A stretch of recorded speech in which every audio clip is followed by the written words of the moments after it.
You following the NBA controversy? Yeah? No? It's depressing. One obscure general manager of one mid-market professional basketball team, the Houston Rockets, issued one rather bland tweet upholding the struggle for democracy in Hong Kong, and all hell broke loose. Subsequent controversy tells us a lot about the health of American and Western democracy. We're not well, and we're getting sicker. The GM, Daryl Morey, tweeted out 7 words, 32 characters.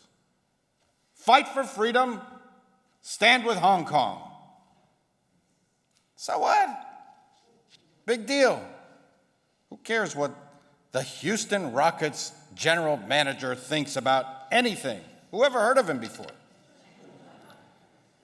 And in any case, what do you expect an American to say? Fight for dictators? Stand with China? Who should Americans be standing with? The Turks, who want to slaughter our allies, the Kurds, who we abandoned wholesale after one phone call with the Turkish strongman? Should we be standing with Xi, the Chinese authoritarian, over Chinese students fighting for democracy and freedom in that tiny island? Daryl Morey expressed a sentiment as American as basketball, as apple pie. Freedom. Fight for those who fight for freedom. It's what prominent Americans, from the president on down, should be saying every day. And it's what influential Americans should be doing every day. Promoting freedom, supporting civil rights, opposing autocrats, authoritarians, and dictators. What's more American than to fight for freedom? Predictably, China went berserk. It shows how terrified authoritarians are of that little mouse of freedom that nibbles on the legs of authoritarian rules. Didn't take long for the NBA to distance itself, not from China's outrageous action, but from Morey, saying that his comments were regrettable and deeply offended many of our fans in China. The NBA then arranged for Houston Rockets megastar James Harden to deliver this message. We apologize. We love China. We love playing there. We love everything about them. NBA Commissioner Adam Silver tried to walk back the initial statement, but frankly, by then, we got the message. And China did too. What is really important to the NBA is money. Money above all. Money above freedom. And the coup de grace was delivered this week by none other than LeBron James, the brightest star in the galaxy of NBA stars. Speaking of Morey's tweet, James said, I just think that when you are misinformed or you are not educated about something, you never know what the ramifications will be. He added, we do have freedom of speech, but there can be a lot of negative things that come with that too. What? That from a player who has taken public positions on everything and who adamantly rejects accusations from his critics that he is misinformed? This from a league that is proud of its activist players when it comes to speaking out about domestic issues. They canceled the NBA All-Star game in North Carolina. Remember that 2 years ago? Over its anti-transgender bathroom. LeBron and many NBA stars are fierce critics of police brutality at home. They don't claim ignorance on any issue. Quite rightly. I was always proud of the NBA's approach. Players should speak their minds. I never accepted that actors should only speak about movies and that singers should only stick to music, that clergy should stick to God in heaven rather than godlessness on earth, or that athletes should just dribble basketballs and shut up. To the contrary, if you're a celebrity, if you have millions of followers, use your influence for good. If professional athletes want to keep quiet, I don't have any problem with that either. But of all of the professional sports leagues in America, the NBA has always laid out the boldest public positions, granting its players and owners free range to speak their minds. Until, as we now know, it dents your profits. Profits over principles. What a deep, depressing disappointment. The curtain was pulled back to reveal nothing more than wizardry. And it's not only the NBA.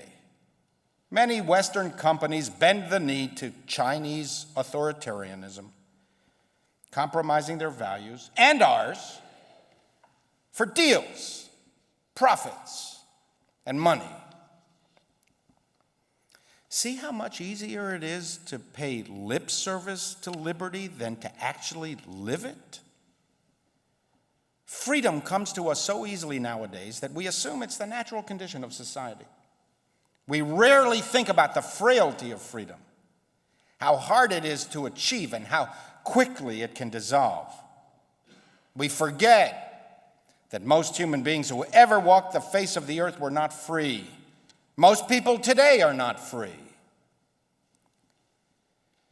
For most people, fight for freedom is not simply a tweet over morning coffee.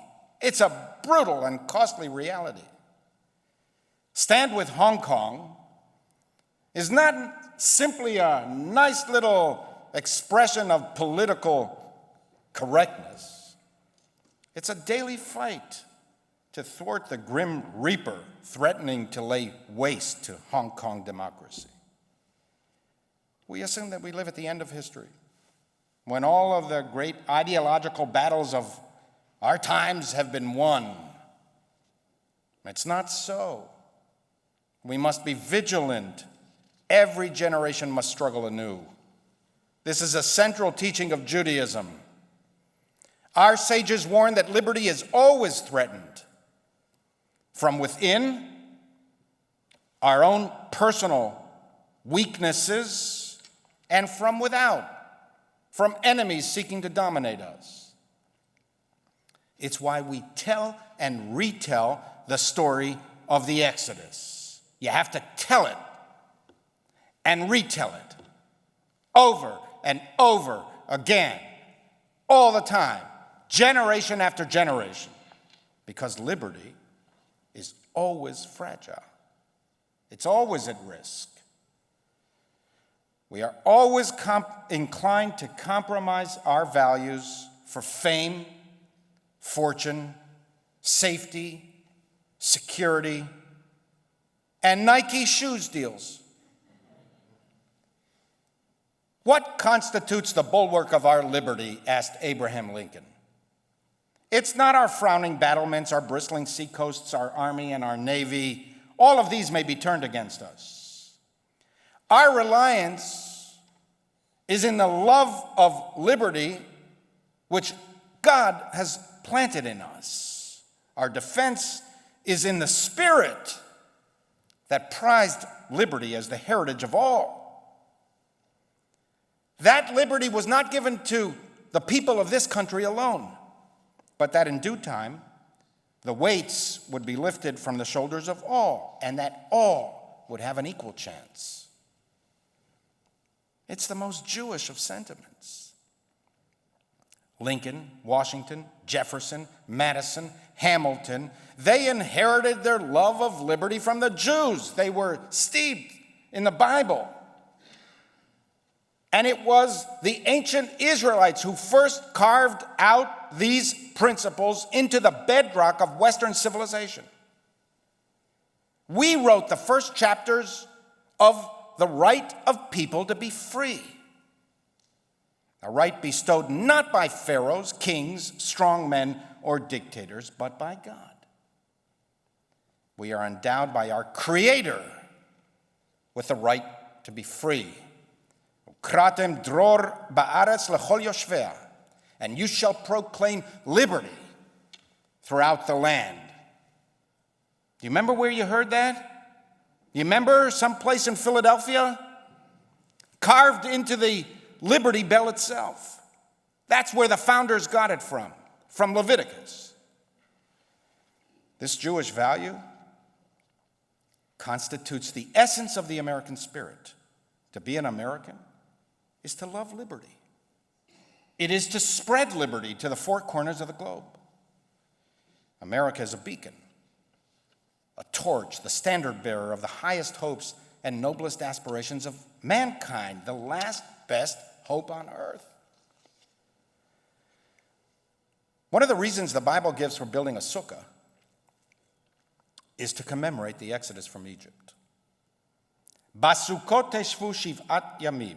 You shall dwell in sukkahs for 7 days, so that future generations will know that I made the Israelites live in booths when I brought them out of the land of Egypt.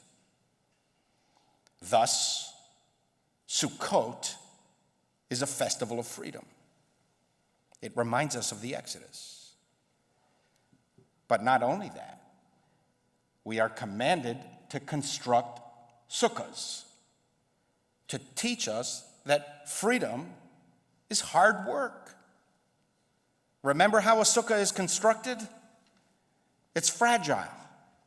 It offers some relief from the beating sun, but will collapse in the face of sustained assaults on its foundations. As the sukkah, this symbol of freedom, is fragile, so too is freedom itself. It's hard work. The road to the promised land of freedom runs through the wilderness and is filled with frustrations, challenges, setbacks, backsliding. Freedom dies not with a bang, but with a whimper, through a series of concessions to the easy and profitable over the hard and the necessary. It's completely okay to make money. It's great to make lots of money. It's fine to build your brand, strike mega deals, pursue fame and influence. It's all fine. Judaism encouraged us to enjoy life. We do not venerate hardship or poverty.